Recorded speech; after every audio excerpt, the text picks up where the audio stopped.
두 번째 시간인데요. 우리가 십계명 도대체 어떤 것인지 우리가 깨달음으로 우리 삶 속에서 하나님과 동행하는 그런 은혜가 있기를 바랍니다. 하나님은 보이지 않지만 우리에게 말씀을 남겨주셨어요. 특히 그 많은 말씀들을, 성경 말씀을 핵심으로 요약하면 십계명인데 이게 보통 10마디 말이라는 뜻이거든요. 우상은 눈에 보이지만, 형상은 있지만 말도 못하고, 우리가 말해도 듣지 못하고, 그리고 아무 소통을 할 수가 없어요. 그러나 하나님은 우리에게 말씀하셨다는 것은 어떤 의미냐면, 하나님은 우리와 소통할 수 있는 분이라는 거예요. 인격적인 분이라는 거죠. 하나님 우리에게 말씀하실 수도 있고, 또 우리가 하나님께 드리는 말을 주님은 들으시고 역사하실 수 있는 분이라는 거죠. 우리가 세상을 살아가면서 가장 깝깝한 것이 뭐냐면 서로 대화가 안 될 때예요. 소통이 안 될 때. 내가 아무리 말해도 상대방이 아무런 반응이 없을 때, 특히 자녀들에게 야단치고 막 그러는데 자녀들이 아무 말도 하지 않고 있으면 그것처럼 답답한 것이 없죠. 그런데 하나님은 답답한 분이 아니에요. 우리와 인격적이어서 대화하고 소통하시는 분이고, 그리고 오늘도 우리 인생의 문제를 잘 아시고 그에 대한 길과 해답을 주실 수 있는 말씀하시는 하나님이라는 거죠. 그래서 십계명은 하나님이 사랑하는 사람들에게 주신 10마디 말이에요. 이런 비유가 적합하지는 않지만 마치 부모가 이 세상을 떠나기 전에 자식에게 이렇게 유언을 남기듯 하나님은 보이지 않는 저곳에 계시면서 우리에게 이렇게 10가지 말씀을 남겨주신 거죠. 그 말씀을 남겨주신 밑바탕에는 하나님의 사랑이 깊이 배어 있는 거죠. 그런데 오늘날 믿는 자들에게 이 하나님의 십계명, 이 계명을 대하는 잘못된 2가지 태도가 있는데 그게 뭐냐면, 먼저는 이 십계명, 이 구약 성경을 율법이라고 해서 우리가 믿음으로 구원받았으니 더 이상 이 십계명은 지키지 않아도 된다라고 잘못 생각하는 태도입니다. 그런데 여러분, 계명이라는 것은요, 그 쌍방간에 사랑하기 때문에 만들어진 거예요. 그러니까 이게 십계명은 하나님이 우리와 사랑하기 때문에 그 만들어진 법이죠. 그래서 이 십계명은 그냥 단지 우리를 삶을 통제하고 제어하기 위한 것이 아니라 하나님과 우리가 보폭을 맞춰가면서 그렇게 하나님의 축복과 은혜를 누리며 살아가자, 그런 의미에서 하나님이 이런 법들을 만들어 주신 거예요. 그래서 이 계명은 그냥 그걸로 끝이 아니라 오늘 예수 그리스도를 통해 완성되었고, 예수님을 믿는 자들 우리 마음속에도 이 하나님의 계명이 새겨져 있다는 것이죠. 두 번째, 이 십계명에 대한 잘못된 태도는 이게 하나님이 주신 계명이기 때문에 지키지 않으면 무슨 큰 벌이나 저주를 받을 것 같이 두려워하는 태도입니다. 물론 우리가 이 계명을 지키지 않으면 이 세상에서 어려움을 겪는 것은 사실이에요. 그러나 이 부부가 서로 사랑해서 함께 살기 위해 결혼을 할 때 우리가 서약을 하잖아요. 사랑하기 때문에 서약을 해요. 그런데 물론 그 서약을 지키지 않아서 어려움을 겪기도 하겠지만, 그러나 그 계명의 서약의 밑바탕에는 사랑이 깔려 있는 것이지, 그걸 지키지 않았다고 해서 매를 때리고 벌을 주고 그러기 위한 것이 아니라는 거죠. 이 계명, 십계명은 그 배경이 사랑이라는 것을 아셔야 돼요. 그래서 이 계명을 지키지 못한, 그래서 영원히 어두움에 멸망에 갇혀버릴 수밖에 없는 우리들을 하나님이 사랑하셔서 직접 계명이 되어서, 말씀이 되어서, 말씀이 육신이 되어서 우리 가운데 오셔서 우리를 구원해 주신 것이죠. 그러므로 하나님이 우리에게 계명을 주셨는데, 이걸 우리에게 지키지 못할 경우 저주하고 벌 주기 위함이 아니라 함께 사랑함으로 잘 살아보자 라는 의미가 있다는 거 잊지 마시고 하나님의 이 계명을 사랑하실 수 있기를 바랍니다. 우리가 오늘 이 십계명에 대해서 첫 번째 생각해 볼 것은 앞서 말씀드린 대로 하나님은 우리를 사랑하셔서 십계명을 주셨다 이렇게 말씀해요.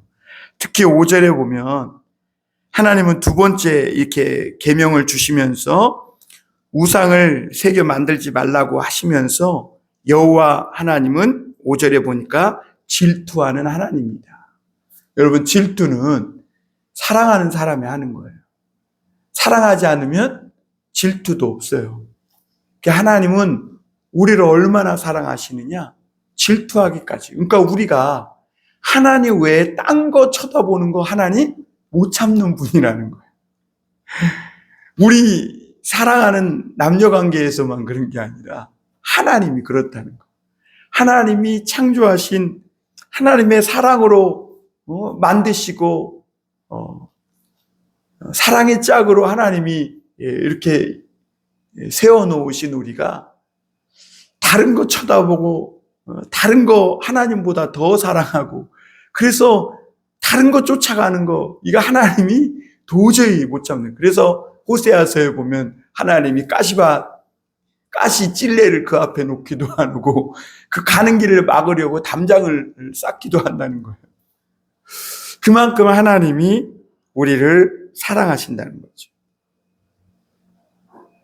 우리가 앞서 지난번에 출애굽기 19장 3절에서 6절에 보면 하나님이 이 계명을 주시기 전에 먼저 서문으로 뭐라고 말씀하시냐면 19장 3절 잠깐 한번 볼까요? 모세가 하나님 앞에 올라가니 여호와께서 그를 불러 말씀하시되 너는 이같이 야곱의 집에 말하고 이스라엘 자손들에게 말하라. 그러면서 이렇게 말씀하시죠. 내가 애굽 사람에게 어떻게 행하였음과 내가 어떻게 독수리 날개로 너희를 업어 내게로 인도하였음을 너희가 보았느니라. 세계가 다 내게 속하였나니 너희가 내 말을 잘 듣고 내 언약을 지키면 너희는 내 모든 민족 중에서 내 소유가 되겠고 너희가 내게 대하여 제사장 나라가 되며 거룩한 백성이 되리라.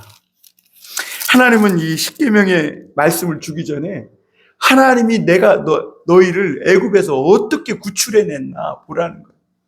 여러분, 라이어 일병 구하기 영화 보면 어때요? 막 총알이 빗발치는 그 죽음의 전선을 뚫고 들어가서 그 부상당해가지고 자기 힘으로 나는 도저히 나올 수 없는 정말 일병이면 쫄따귀 중에 아주 쫄이잖아요. 아무것도 아닌 죽어도 총알바지로 죽어도 누구 하나 관심 갖지 않을 그 쫄병 하나를 구하기 위해서 동료들이 가서 구해내지 않습니까? 그래서 하나님은 이 세상에 정말 지렁이 같은 우리들을 구출하시려고 자기의 이 모든 것을 쏟아부으셨다는 거예요. 그 애굽에서 건져내실 뿐만 아니라 내게로 이끌려고 하나님이 독수리 날개로 업어 인도했다는 거예요. 마치 하나님이 우리를 너무 사랑해서 막 구애를 하신 거죠.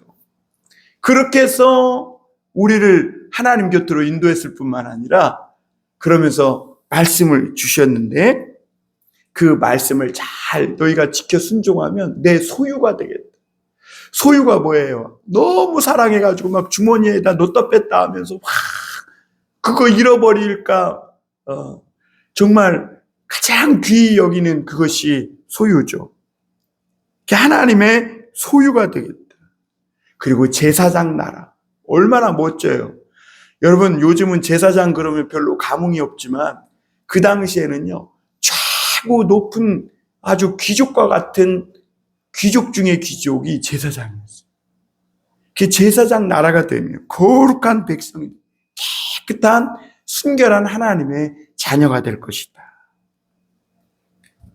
하나님이 얼마나 사랑하시면 이렇게까지 말씀하겠어요. 하나님의 소유가 되겠다. 여러분 하나님의 소유가 된다는 것 이것보다 더 우리에게 정말 과분한 말씀이 어디 있겠어요. 그래서 하나님은 하나님의 소유를 삼고 싶어서 우리에게 십계명을 주신 거라는 거죠.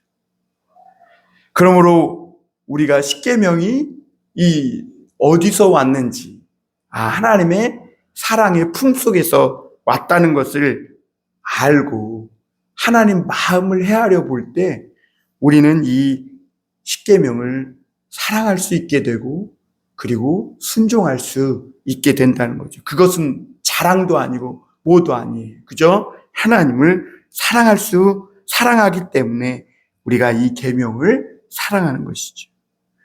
그래서 마태복음 22장 36절부터 40절에도 보면 선생님 율법 중에서 어느 계명이 크니까 예수께서 이르시되 내 마음을 다하고 목숨을 다하여 뜻을 다하여 주 너의 하나님을 사랑하라 하셨으니 이것이 크고 첫째 되는 계명이요 둘째도 그와 같으니 내 이웃을 내 자신과 같이 사랑하라 하셨으니 이 두 계명이 온 율법과 선지자의 강령입니다. 이 하나님의 십계명은 하나님을 사랑하라는 그 터 위에 세워져 있다는 겁니다. 신명기 6장 5절 6절도 마찬가지죠. 주 너의 하나님을 내 마음과 뜻과 힘과 정성을 다해 사랑하라. 이게 하나님이 주신 계명 중에 계명이라는 거예요.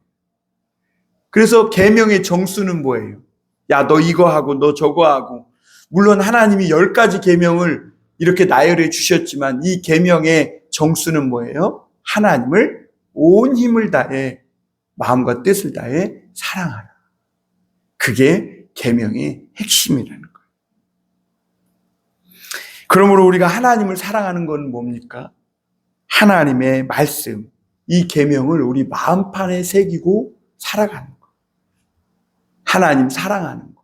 그게 계명을 지켜 순종하는 거예요. 두 번째로 우리가 십계명의 내용을 좀 볼 텐데요. 첫 번째, 너는 나 외에 다른 신들을 내게 두지 말라. 이 말씀은 다른 말로 말하면 우리 서로 사랑하자. 나 외에는 이 말은 하나님의 얼굴 외에는 이라는 뜻이래요. 내 얼굴 앞에는 너만 있고 너의 얼굴 앞에는 나만 있게 하자.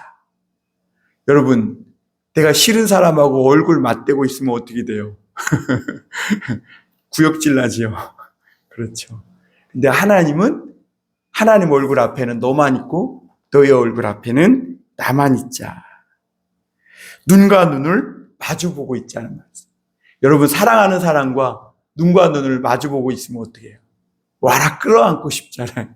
하나님이 지금 나 외에는 다른 신들을 내 앞에 두지 말라. 이렇게 하는 걸 말씀하는 거예요. 왜 하나님이 이렇게 말씀하시냐면 우리가 무엇을 보든지 그걸 담게 되어 있기 때문에 그래요. 하나님은 뭐든지 유익만 된다면 생명이고 뭐고 또 거짓이고 무슨 죄든 마다하지 않는 그런 타락한 세상을 바라보며 살지 말래. 왜냐하면 그러면 너도 담는다는 거예요. 그러지 말고 죄인까지도 사랑하시고 선을 행하시는 그 하나님을 바라보고 살자. 그러면 너도 하나님처럼 닮아간다는 거예요. 두 번째로 너를 위하여 새긴 우상을 만들지 말라. 이 말은 무슨 말이냐면 하나님이 우리를 다스린다는 말씀이세요. 이 우상을, 새긴 우상을 만들지 말라는 이 말씀은 하나님과 우리가 어떤 관계를 갖는 것이 바른 관계인지를 분명하게 선을 그어 말씀해 주고 있는데요. 하나님과 나의 관계를 분명히 해야 됩니다. 내가 우상을 깎아서 여기다 놓고 내가 그 우상을 이리저리 옮겨 두을 것인가? 아니면 하나님이 나를 다스리도록 그 말씀 앞에 나를 내려놓을 것인가? 사람들은 신의 형상을 만들어 놓고요. 자기가 욕망하고 욕심 부리는 그곳에 두어요. 그러니까 자기가 신을 다스리는 거죠. 그런데 하나님은 그 우상, 그런 형상을 새기지 말아요.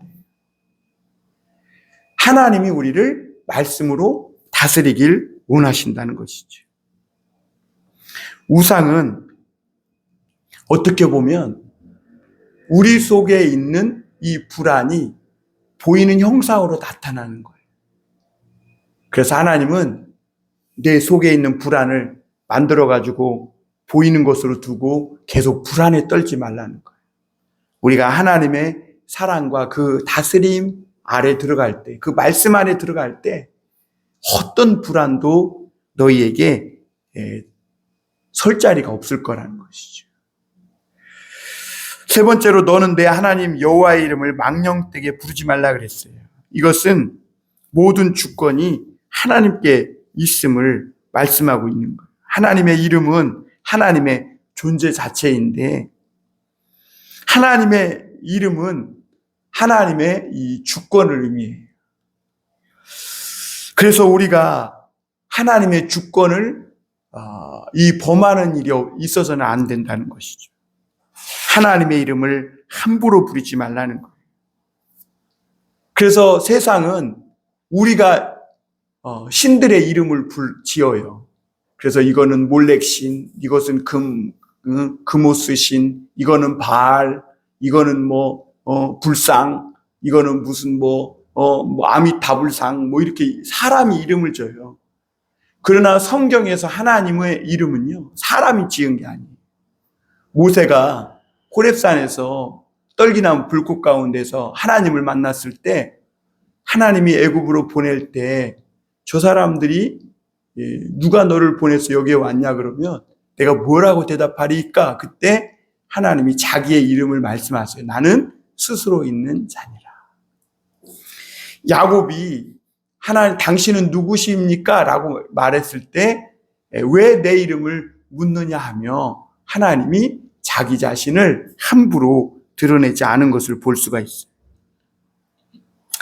그러므로 하나님의 이름을 우리가 함부로 입에 담으면서 우리의 욕심을 채우고 내가 이리저리 주도권을 잡으려고 하는 그런 자체가 이미 하나님 앞에 죄라는 것이죠. 그리고 네 번째, 안식일을 기억하여 거룩히 지키라 그랬어요. 이것은 창조와 구원을 의미합니다. 안식일을 지키는 것은 하나님이 이 세상을 창조하셨다는 것을 의미하는 거예요. 그것을 인정하는 겁니다. 그럼 안식일을 안 지키는 것은 뭐냐? 하나님의 창조가 불완전해가지고 하나님이 창조하시긴 하신 것 같은데 뭔가 불완전해. 그래서 내가 일하고 내가 노력하고 내가 힘쓰면 안 된다는 거예요. 그러니까 하나님의 창조에 자꾸 뭐를 덧붙이려고 하는 그런 태도를 말하는 거예요. 그러니까 안식일을 지킨다는 거. 하나님이 창조하신 이 세상은 완전합니다. 하나님이 창조하신 내 인생은 완전합니다. 라고 고백하는 것과 같은 거예요. 그리고 다섯 번째 계명이 내 부모를 공경하라 그랬어요. 여기서 부모 공경은 단지 부모님만 얘기하는 게 아니라 우리 인간의 윗분들, 그러니까 선생님, 또 인생의 선배들, 리더들, 이런 분들을 존중히 대해야 한다는 태도에 대해서 말씀하고 있는 거예요. 여러분, 우리가 오늘날 인권이라는 것이 강조되면서 그것이 너무 확장되다 보니까 부모나 또는 선생님이나 또 직장에서 윗사람들에 대해서 너무 쉽게 권위를 무너뜨리는 것을 볼 수가 있어요. 그 권위가 무너지면 결국 그 피해는 고스란히 누구에게 돌아옵니까? 자신에게 돌아오는 거예요. 우리는 학생이 인권이 신장되고 좋으면 좋을 줄 알았지만 오늘날 교육의 현장을 가보세요. 학생들 교권이 무너지다 보니까 교육이 되지 않는 것이죠.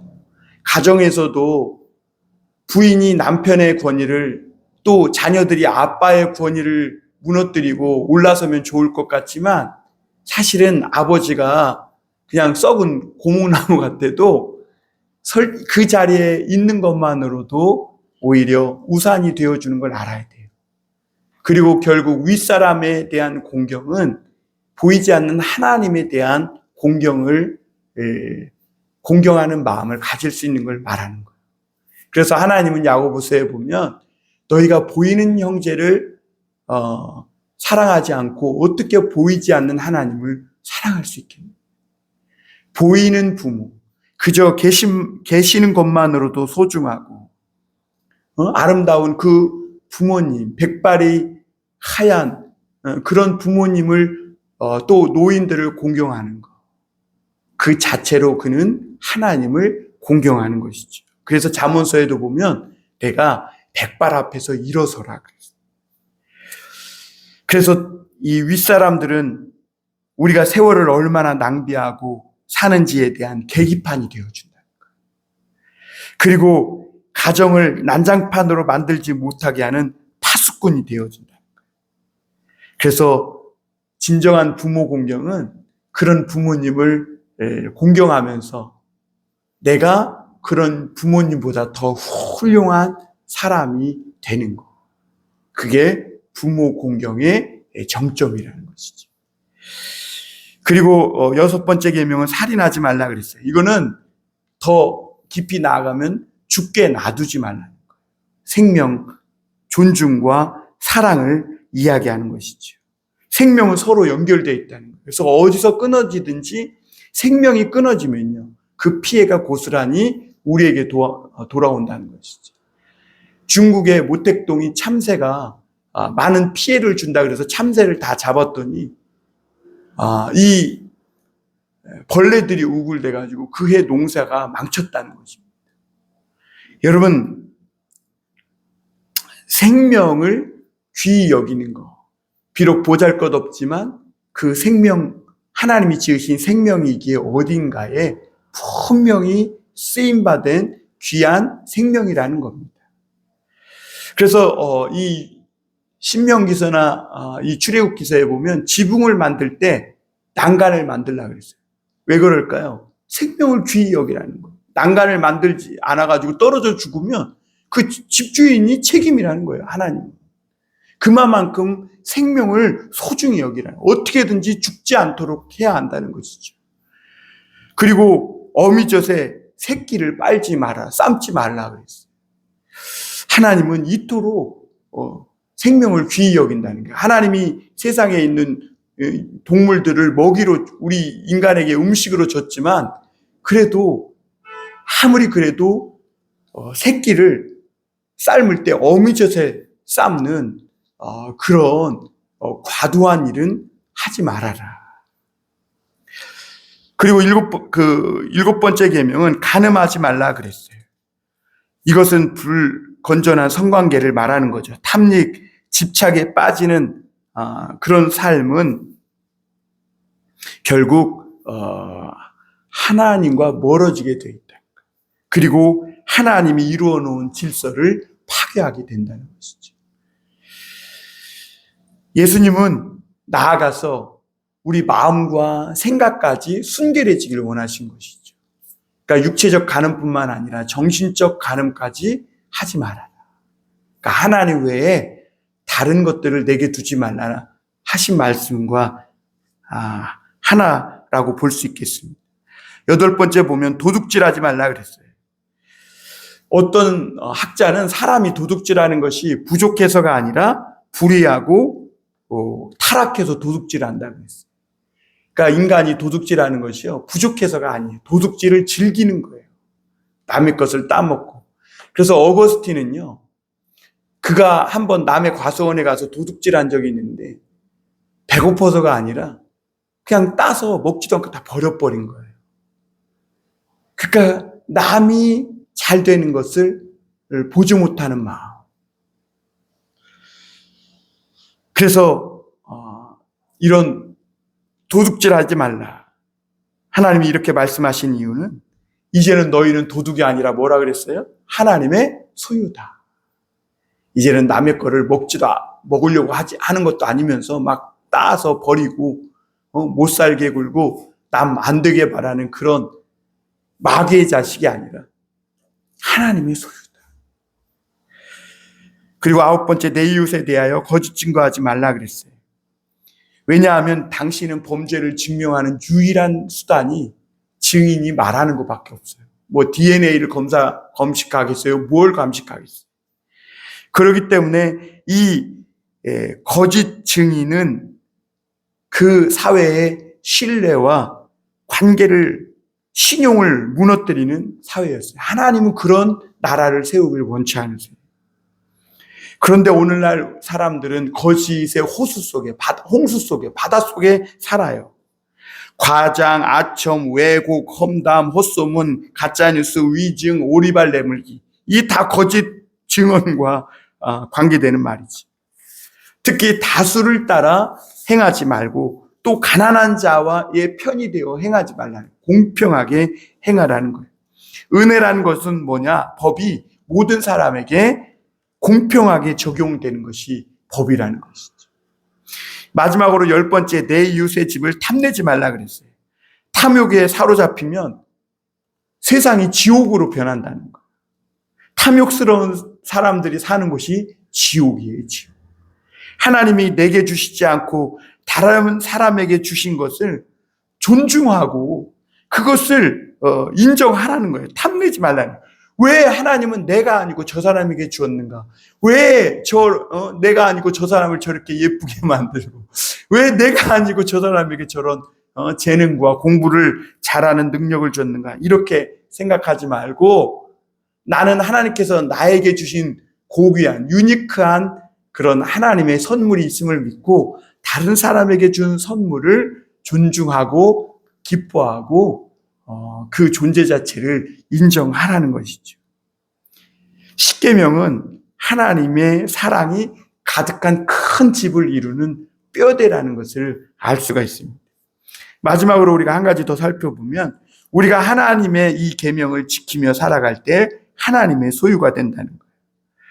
십계명은 하나님의 사랑이라는 토대 위에 세워진 큰 집이고 우리는 하나님의 계명이라는 그 집 안에서 살아가는 하나님의 식구들이에요.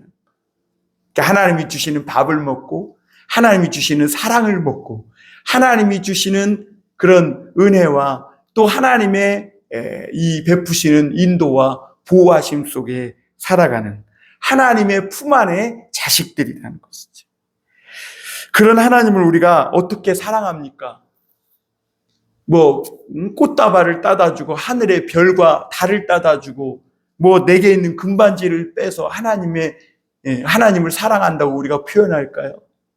하나님은 그런 사랑의 표현을 원하지 않으세요. 이미 하나님께는 그런 건 넘쳐나요. 그래서 시편 50편 13절에서 16절을 보면 내가 숫소의 피를 먹겠느냐 염소의 고기를 먹겠느냐, 감사로 제사를 드리는 자가 하나님을 영화롭게 한다. 그러니까 하나님을 사랑하는 유일한 표현이 뭐냐? 감사로 하나님께 예배드리는데 말라기 말씀처럼 막 번거롭게 생각하고 귀찮게 생각하고 저 다리를 절면서 억지로 이렇게 예배드리는 게 아니라 하나님 감사. 그게 사도 바울도 디모데에게 쓰는 편지에서 하나님의 성령으로 말하기를 뭐라고 말해요? 항상 기뻐하라. 쉬지 말고 기도하라. 범사에 감사하라. 이는 그리스도 예수 안에서 너희를 향하신 하나님의 뜻이니라. 우리가 하나님 앞에 어떻게 사랑을 표현하는가? 꽃다발 주지 말라는 거예요. 금반지 빼서 주지 말라는 거예요. 항상 기뻐하고 감사하고 쉬지 않고 하나님과 계속 소통하며 살아가는 것. 어떤 교회는 야, 우리가 죄만 아니면 뭐든 해도 된다고 생각하면서 성경에 이게 있냐 없냐 이러면서 막 이거를 어떤 행위를 해도 된다, 성도가 하면 안 된다, 이걸 논쟁거리로 삼는 성도 교인들이 있어요. 그러나 여러분, 진짜 하나님을 사랑하는 사람은 이게 죄가 아니기 때문에 막 해도 된다, 그런 거친 마음이 아니라 하나님이 보시기에 이것은 선하지 않을 것 같은 행동은 아무리 작은 것이라도 하지 않는 것이 하나님을 사랑하는 마음이에요. 하나님이 우리에게 주신 계명은 하나님의 사랑을 모르고 싸우며 살다가 멸망할 사람들에게 서로 사랑하라고 그렇게 주신 말씀이에요. 그러면 너희가 그 하나님의 사랑으로 구원받은 자녀일 뿐만 아니라 그 십계명을 주신 하나님의 그 사랑과 그 하나님의 모습을 주변 이웃 사람들에게 나타내 보여지게 될 것이고, 그래서 우리가 말씀 앞에서 하나님이 주신 계명 앞에서 날마다 우리가 자신을 고쳐가고 온 매무새를 흐트러진 거 있나 단정히 하고, 죄가 있으면 또 회개하고, 그렇게 하나님의 말씀의 계명 앞에 우리 자신을 부단히 이렇게 비춰보면서, 왜요? 사랑하니까. 그렇게 경건한 삶을 살아가는 것, 그게 하나님의 사랑, 신앙생활의 핵심이에요. 의무로 나 이렇게 했다, 이거 하나 신앙생활 아니라는 것이죠. 다른 이유는 필요 없다는 거예요. 하나님 사랑하기 때문에 십계명을 마음에 새기면서 날마다 그 하나님 앞에 서기 위해 내 자신의 흐트러진 마음을 바로잡고 새롭게 하는 것이죠. 오늘 우리가 그 하나님을 사랑하는 마음으로 십계명을 새기며 살아가는 복 있는 성도들 되시길 주님의 이름으로 축원합니다.